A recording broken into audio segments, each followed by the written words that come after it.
அன்பார்ந்த எங்களுடைய மகம் பூரம் உத்தரம் ஆகிய நட்சத்திரத்தில் பிறந்த சிம்மராசி நேயர்களுக்கு வருகின்ற 14/4/2026 அன்றைய தினம் தமிழ் புத்தாண்டு, அதாவது மங்களகரமான பராபவ வருஷம்னு பேர். இந்த வருஷத்துக்கு மிகச் சிறப்பான வருஷம். பொது பலன்கள் எடுத்துட்டாலே நல்லது தான் போட்டிருக்கான். நன்மைகள் அதிகரிக்கக்கூடிய வருஷம், கேட்டது கிடைக்கக்கூடிய வருஷம். எல்லாருக்கும் எல்லா நன்மைகளும் கிடைக்கும். நமக்கு கிடைக்குமானா நம்ம சிம்மராசி பார்க்கணும்.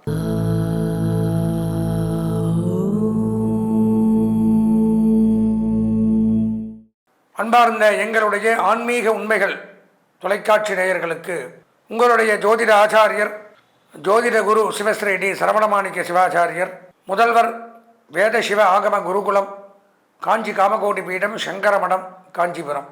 நாம் ஆன்மீக உண்மைகள் தொலைக்காட்சியின் வாயிலாக காண இருக்கக்கூடிய இந்த பதிவு அப்படின்னு பார்த்தீங்கன்னா, வருகின்ற 14/4/2026 செவ்வாய்க்கிழமை காலை 8:20 அளவிலே இந்த தமிழ் புத்தாண்டு அப்படின்னு சொல்லக்கூடிய மங்களகரமான பராபவ வருடம் அப்படிங்கிறது பிறக்குது. இந்த வருடத்திற்கு திருநாமம் பராபவ வருஷம். பராபவ வருஷம்னா எல்லாருக்கும் எல்லாம் கிடைக்கும் அப்படிங்கிறத அர்த்தம். இந்த பராபவ வருஷத்தில் என்னென்ன நன்மைகள், பொதுவான பலன்கள், அதனைத் தொடர்ந்து 12 ராசிகளுக்கு உண்டான பலாபலன்களை பற்றித்தான் நாம் இப்போ பார்க்கிறோம். இந்த பிரிவில் பராபவ வருடத்துடைய வெண்பா என்ன சொல்லுது?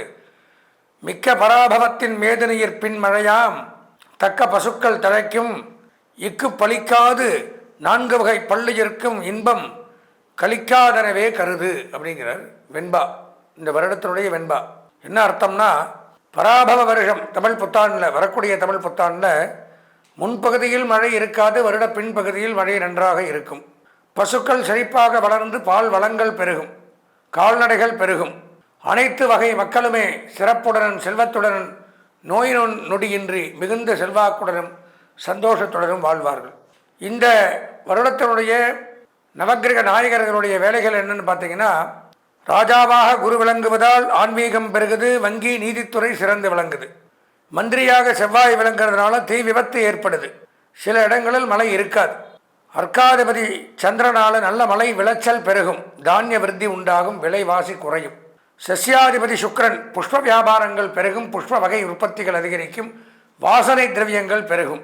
சேனாதிபதி சந்திரன் பெண்கள் பல துறைகளிலும் சிறந்து விளங்குவார்கள், சுகமாக வாழ்வார்கள். பெண்களுக்கு நன்மை இந்த ஆண்டில்.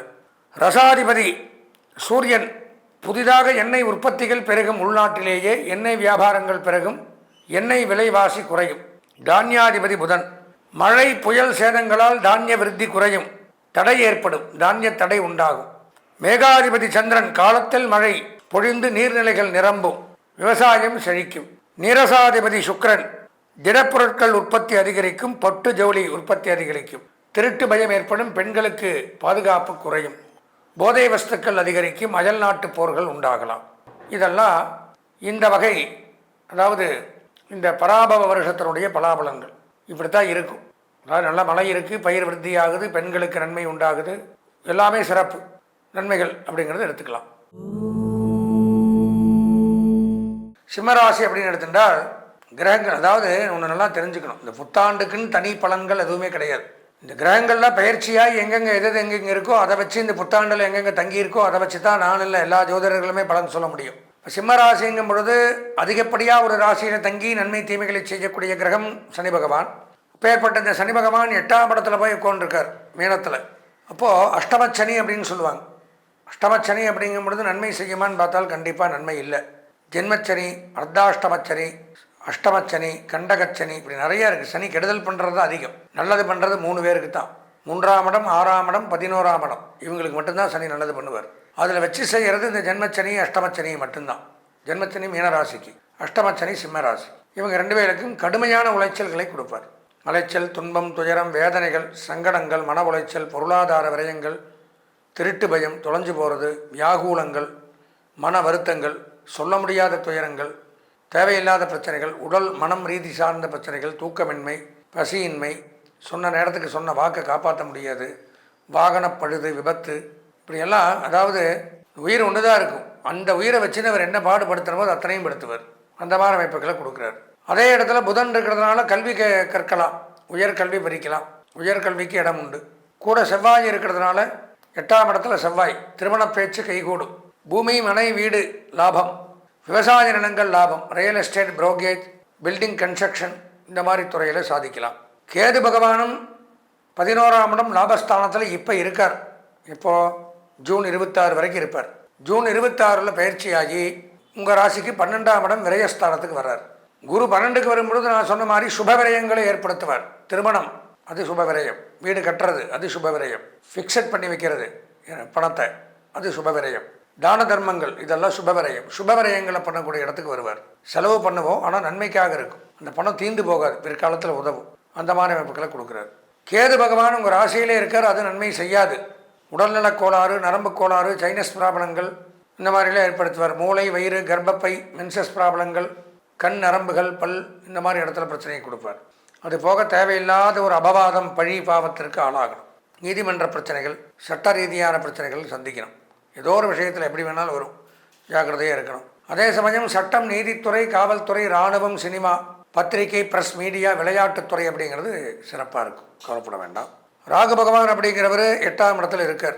அது நன்மையை தருமான்னு பார்த்தா அது கணவன் மனைவிக்குள்ள கருத்து வேறுபாடுகள், பிரச்சனைகள், சண்டை சச்சரவுகள் இதெல்லாம் வரும். நண்பர்கள் விரோதம், நண்பர்களை பிரியறது, நண்பர்களே பகைவராகிறது, நண்பர்களே எதிரியாகிறது, நண்பர்கள் செய்த தவறுக்கு நாம் பிராயச்சித்தம் பண்ணுறது இதெல்லாம் பண்ண வைப்பார். பொதுவாக சிம்மராசின்னு பார்த்தோம்னா ஒரு 50% நன்மைகள் தான் என்னால் சொல்ல முடியும். எதற்கும் இல்லை, அவசியமே உங்கள் சொந்த ஜாதகத்தை பார்க்கணும். சிம்மராசிக்காரங்க சொந்த ஜாதகம் பார்த்தா தான் இனி வர 2.5 வருஷத்துக்கு எப்படி இருக்குங்கிறதே தெரிஞ்சுக்க முடியும். ஏன்னா கிரகங்களுடைய அடிப்படை சரியில்லை.